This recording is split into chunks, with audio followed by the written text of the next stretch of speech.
We do have some encouraging sounds ahead of this trade meeting between the U.S. and China. But then at the same time, we have Michael Pillsbury, a sometime advisor to the White House, warning, well, tariffs could just as easily go up between 50 and 100% if President Trump feels things are taking too long. So what's your sense of how things are going to go? Well, with regarding to the U.S. and China trade negotiation, I think the opinion is pretty much divided among the market participants. So there are people who are very optimistic about a potential trade deal could be struck in October, and there are also bearish views that it's going to be a long-lasting standoff, and a deal is probably very difficult.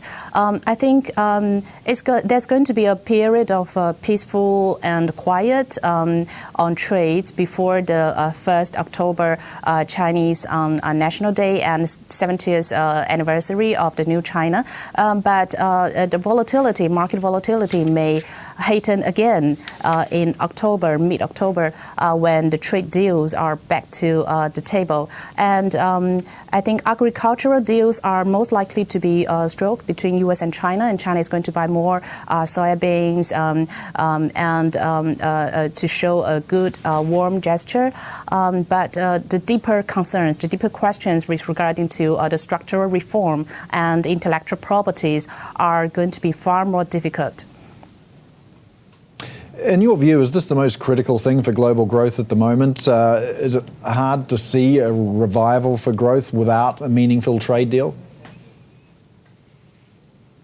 Yes, exactly. We are seeing that this cyclical slowdown in global manufacturing as well as trade exports are deepened by the U.S. and China trade tensions and rising tariffs.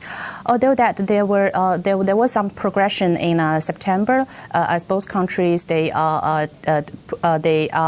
put forward some tariffs and reliefs, but still around half of China's exports to the U.S. is under 25% tariffs, which is hurting the country's export, and the impact is spreading across Southeast Asia and other economies in the world. So trade is really having a material impact to the world manufacturing and growth, and these problems need to be resolved before this cyclical slowdown can be bottomed out. On top of that, I think central banks they have seen this trend, and we are now back to the rate cutting cycle again. Many central banks around the globe are cutting rates, as well as pledging more monetary stimulus, and ECB just started another round of QE this week.